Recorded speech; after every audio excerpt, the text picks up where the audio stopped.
Hello friends, मैं अमित आपका स्वागत करता हूं आपके अपने चैनल ज्ञान कैफ़े में। और आज हम पढ़ने वाले हैं 11th क्लास की पॉलिटिकल साइंस का सेकंड बुक का चौथा चैप्टर सामाजिक न्याय, सोशल जस्टिस।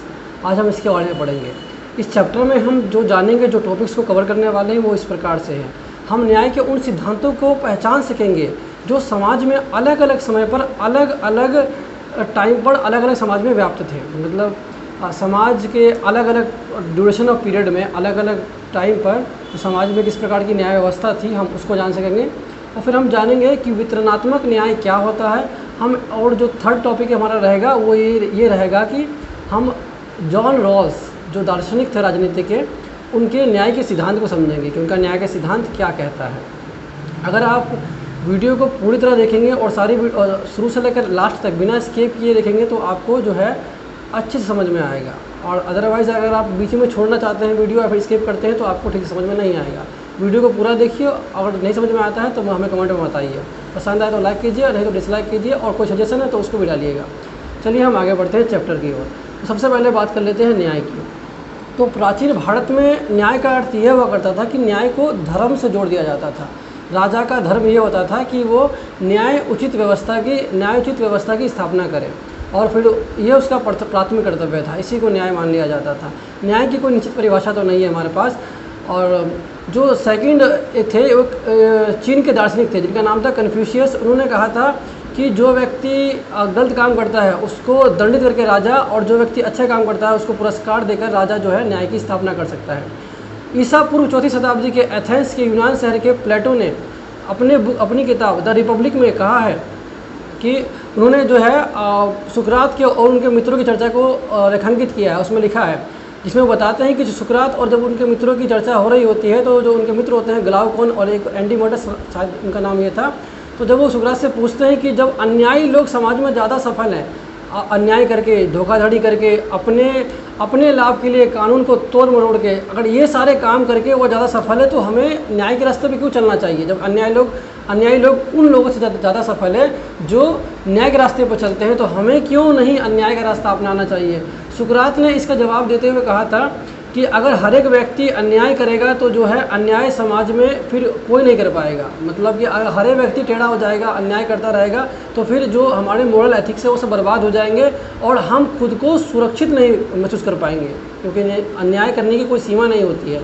हमारी सुरक्षा की गारंटी जो है वो ख़त्म हो जाएगी। तो इसलिए हमें जो है सुरक्षित रहने के लिए, या फिर जो है आपको पता है वैसे भी हम जानते हैं कि पाप का खड़ा कब तक, एक दिन तो पाप का खड़ा बढ़ ही जाता है। तो इसलिए जो है हमें न्याय के रास्ते पे ही चलना चाहिए। बात करेंगे समान लोगों के प्रति समान बर्ताव। मनुष्य होने के नाते हम सब एक समान अवसर के और एक समान अधिकारी हैं और एक समान बर्ताव के भी अधिकारी हैं।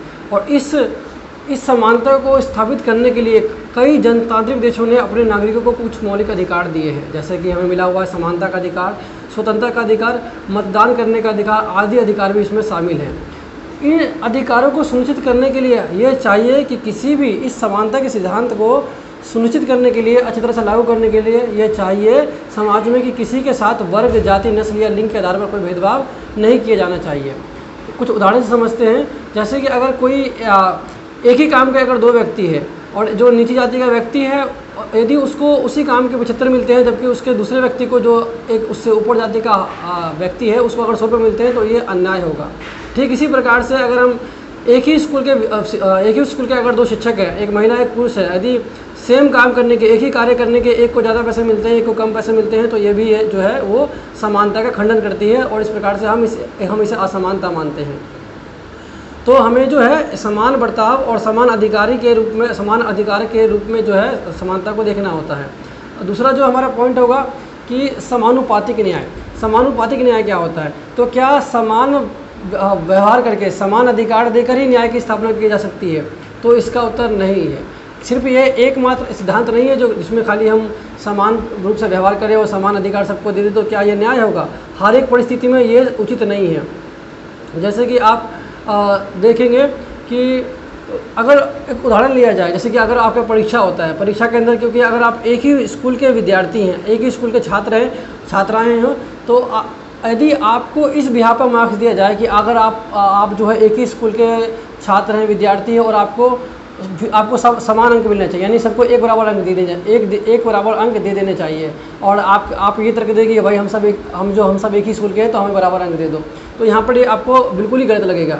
आपको लगेगा कि जिसकी उत्तर पुस्तिका, जिसका जो आंसर शीट जितनी अच्छी क्वालिटी की है, जिसने जितना अच्छा आंसर लिखा है, उसको उसके बिहार पर मार्क्स मिलना चाहिए। तो कहने का मतलब ये है कि हम जो है अगर किसी व्यक्ति का कौशल, उसकी प्रतिभा और उसके जितना भी मतलब उसकी जो मेहनत है, उसके हिसाब से भी उसका बंटवारा करना, मार्क्स का बंटवारा करना, चाहे जो संसाधनों का बंटवारा करना भी जो है वो न्याय कहलाता है। जैसे यदि कोई दो व्यक्ति काम करते हैं, तो अगर पहला जो व्यक्ति है उसकी जान को ज़्यादा खतरा है काम करने में, वो ज़्यादा मेहनत करता है, वो ज़्यादा रिस्क लेता है, तो ये सारी चीज़ों को देखते हुए उसको जो है दूसरे व्यक्ति से जो खाली उस काम को कराने में उसकी सहायता करता है, तो उससे ज़्यादा उसकी सैलरी या उसके वेतन जो है वो होना चाहिए। समटाइम्स क्या होता है कि विशेष ज़रूरतों का हमें ख्याल रखना पड़ता है। जैसे कि आपको पता है कि अगर समानता के अनुसार अगर हम हर बार चले तो जो है हम न्याय को प्राप्त नहीं कर सकते। समाज में कुछ ऐसे लोग होते हैं जिनको जो है उनको विशेष अधिकारों की या विशेष सहायता की आवश्यकता होती है। जैसे विकलांग लोग होते हैं, जो वृद्ध लोग होते हैं, और भी ऐसे लोग होते हैं जिन्हें जो है हमसे कुछ एक्स्ट्रा अधिकार या कुछ एक्स्ट्रा सहायता चाहिए, जिससे वो है आगे बढ़ सके। कैसे? तो आपने देखा होगा कि जो लिफ्ट वगैरह होती है वो अलग से बनाई जाती है, वहाँ पर लिखा होता है वृद्ध एवं विकलांगों के लिए, तो ये उनके लिए हो जाती है, जबकि हर एक व्यक्ति उसका इस्तेमाल करता है। तो ये सारी चीज़ें जो है थोड़ी सी गलत प्रतीत होती है। तो अब है न्यायपूर्ण बंटवारा, यानी जो सामाजिक न्याय का सरोकार है वो समाज में हमारे सामाजिक और आर्थिक असमानताओं को समाप्त करना है। यानी जो समाज में जितने संसाधन उपलब्ध हैं उनका न्यायपूर्ण बंटवारे से भी है। यदि आप सोचिए कि अगर जो समाज के संसाधन है, जल, भूमि, अगर किसी एक ही वर्ग के पास चले जाए, या समाज ऐसे बढ़ जाए जहाँ एक तरफ बहुत ज़्यादा अमीर लोग हों और एक तरफ बहुत ज़्यादा गरीब लोग हों, तो इस प्रकार से हम कैसे जीवन में आगे बढ़ सकते हैं? ठीक है, तो हमें न्यायपूर्ण बंटवारे की बहुत ज़्यादा आवश्यकता होती है, और इसको सुनिश्चित करने के लिए हमारे भारत ने भी कई बार जो है वो कई नीतियों के माध्यम से इसको पाने का प्रयास किया। जैसे कि जो है छुआछूत का उन्मूलन किया है, यानी छुआछूत की प्रथा को ख़त्म किया है। इसके अलावा और क्या किया है? तो भूमि सुधार किया है। भूमि सुधार आपको पता होगा, जब कुछ जमींदारों के पास, कुछ चुने हुए जमींदारों के पास से बहुत अधिक मात्रा में ज़मीनात हुआ करती थी, तो उनसे ज़मीन लेकर जो गरीब कृषक वगैरह है उनको दे दी गई। तो इस प्रकार से संसाधनों का पुनः वितरण करके, यानी संसाधनों का दोबारा से बांट कर जो है हम जो सामाजिक न्याय के सरोकार को प्राप्त करने का प्रयास करते हैं। अब रॉल्स का न्याय सिद्धांत क्या कहता है? तो हम ऐसे समाज का निर्माण कैसे करें जो निष्पक्ष भी हो और न्याय संगत भी हो? तो जॉन रॉल्स तर्क देते हैं कि निष्पक्ष और न्याय संगत नियम के तक पहुंचने का एकमात्र रास्ता यही है कि हम खुद को ऐसी परिस्थिति में होने की कल्पना करें जहां हमें यह निर्णय लेने की समाज को कैसे संगठित करना है। यानी जॉन रॉल्स कहते हैं कि अगर हम एक ऐसी परिस्थिति को अपने आप बना लें, जैसे आप देखो, अगर आप पहले से अगर किसी रिच फैमिली में हैं या किसी अच्छे पोजीशन में हैं, तो हम कभी नहीं चाहेंगे, और हमें लगेगा, फिर तो हमें खाली ये लगेगा कि जो आरक्षण की व्यवस्था दी गई है निम्न जाति वर्ग को, तो बिल्कुल ही अनुचित है। हम बहुत सारी ऐसी फीलिंग हमारे मन में ऐसी आएगी कि हाँ, ये आरक्षण व्यवस्था है जिससे हमारे साथ अन्याय होता है, उनके साथ जो भी हुआ है, लेकिन अब जो है उनके साथ मतलब उनको फ़ायदा हो जाता है। इस तरीके से हम ये सब सोचते हैं। अगर हम एक अच्छे परिवार में पैदा हुए पड़े हैं और अच्छा से हमें सब कुछ सारे संसाधन हमें जो प्राप्त हो रहे हैं, लेकिन जॉन रॉल्स कहते हैं कि आप कुछ पल के लिए ऐसा सोचें कि आपने अभी तक जन्म नहीं लिया है, ठीक है, और आपका जन्म जो है वो किसी भी परिवार में हो सकता है। आप चाहे किसी गरीब के घर में जन्म ले सकते हैं, चाहे किसी मिडिल क्लास फैमिली में पैदा ले सकते हैं, या किसी अमीर घर में भी आपका जो जन्म है वो हो सकता है। तो आपको वह सोच कर नियम बनाने हैं कि समाज में कैसे नियम हो, ताकि इन सभी में क्या रहे, संतुलन रहे, कोई एक हाशिए पर ना चला जाए, यानी कोई एक किनारा ना हो जाए, कोई एक छूट ना जाए विकास के दौर में। तो आप क्या सोचेंगे? आप सबके लिए वो न्यूनतम नियम बनाएंगे, क्योंकि आपको डर रहेगा कि हाँ, मैं गरीब परिवार में पैदा हो सकता हूँ, तो कम से कम मेरे पास कुछ ऐसे अवसर तो हो ताकि मैं अपनी प्रतिभा का, अपने कौशल का, अगर मेरी इच्छा शक्ति है विकास करने की, तो मैं उसको कर पाऊँ। तो आप सबके लिए क्या करोगे कि जो ऐसे नियमों का वो बनाओगे आप, जिसमें हर एक व्यक्ति, अमेरिका तो कोई दिक्कत नहीं है, लेकिन जो गरीब लोग हैं या जो पिछड़े वर्ग के लोग हैं वो आगे बढ़ सके। तो आप इस प्रकार के नियमों की जो है वो बनावट देखोगे। तो जो इसको ही जॉन रॉल्स ने अज्ञानता का आवरण करने का जो सिद्धांत माना है, उन्होंने कहा कि हम अज्ञानता का आवरण ओढ़ लें, हम भूल जाएं कि हम किसी वर्ग में पैदा हुए पड़े, हमें खाली ये सोच के हमें ये सोचकर आगे बढ़ना है, या फिर ये सोचकर हमें समाज के नियम तय करने हैं कि हम जो है किसी भी घर में पैदा हो सकते हैं, और फिर अगर हम किसी गरीब घर में पैदा हुए तो हमारे लिए क्या क्या अवसर होने चाहिए, हमारे लिए क्या क्या ऐसे नियम होने चाहिए। इसी प्रकार से देखा गया है कि हमने जो आरक्षण की व्यवस्था अपनाई है, चाहे और भी जितने भी हम सुविधाएं देते हैं, जो अलग अलग जो कास्ट में डिवाइडेड लोग होते हैं, तो उनको जो जितनी सुविधाएं दी जाती है उनको इसलिए दी जाती है ताकि वो जो है अपने, अगर उनमें प्रतिभा अपनी योग्यता है तो वो अपने कौशल का विकास कर सके और आगे बढ़ सके।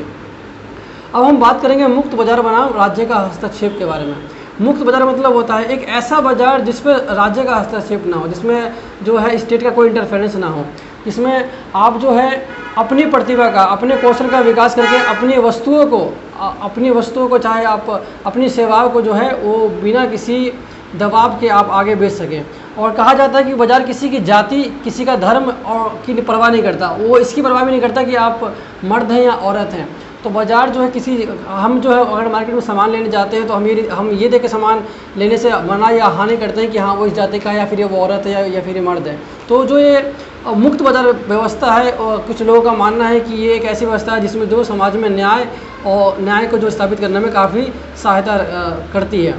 और दूसरी तरफ इसके कुछ जो है इसके खिलाफ भी तर्क दिए जाते हैं कि जो बाज़ार व्यवस्था जो है वो केवल उन्हीं अमीर लोगों के लिए होती है। कैसे होती है अमीर लोगों के लिए? तो जो मार्केट कहाँ लगती है, बाज़ार कहाँ लगती है? तो बाज़ार वहीं लगता है जहाँ पर जो पॉपुलेशन होती है, जहाँ पर जो व्यवसायी होते हैं, जो बिजनेस पर्सन होते हैं, उनको लगता है कि मुझे यहाँ फ़ायदा होगा।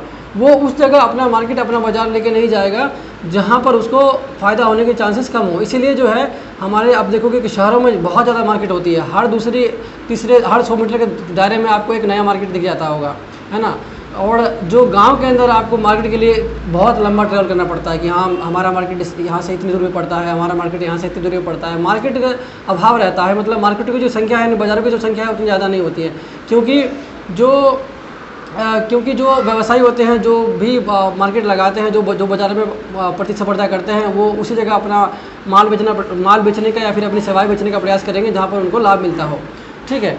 अब दूसरी तरफ ये बात भी है कि जो मुक्त बाज़ार में क्या होता है, अगर राज्य का हस्तक्षेप ना हो तो क्या होगा कि जो व्यवसायी होंगे, जो बिजनेस पर्सन होंगे, वो जो है अपना मनमानी भी कर सकते हैं। ठीक है। जैसे कि आपका जो मुक्त बाज़ार से एक थोड़ा सा घाटा ये हो जाता है कि प्राइवेट स्कूल वगैरह, निजी विद्यालय वगैरह होते हैं, कुछ अच्छा अस्पताल भी होते हैं, उनकी क्वालिटी अच्छी होती है, सरकारी सुविधाओं से काफ़ी अच्छी क्वालिटी देते हैं वो, लेकिन उन तक जो पहुँच है वो हर एक व्यक्ति की नहीं हो पाती है। तो कुछ बातें जो हैं वो तर्क में भी है, कुछ बातें जो है वो वितर्क में भी है, और इस पर जो बहस अभी तक जारी रहती है, इस पर तर्क वितर्क होता ही रहता है। तो हम तो राजनीति सिद्धांत के छात्र हैं, तो हम तो यही प्रयास करते हैं कि इसका जो है वाद विवाद से ही जो है निपटारा हो जाए। तो यहीं पे जो हमारा चैप्टर है वो समाप्त हो जाता है। यदि वीडियो को आपने अच्छी तरह समझा है तो वीडियो को लाइक करना, शेयर करना मत भूलिएगा। यदि वीडियो को कुछ समझ नहीं आया है तो उसका पार्ट भी आप जो है कमेंट बॉक्स में डाल सकते हैं। कोई सजेशन है आपके पास हमारे लिए तो आप उसको भी डाल सकते हैं।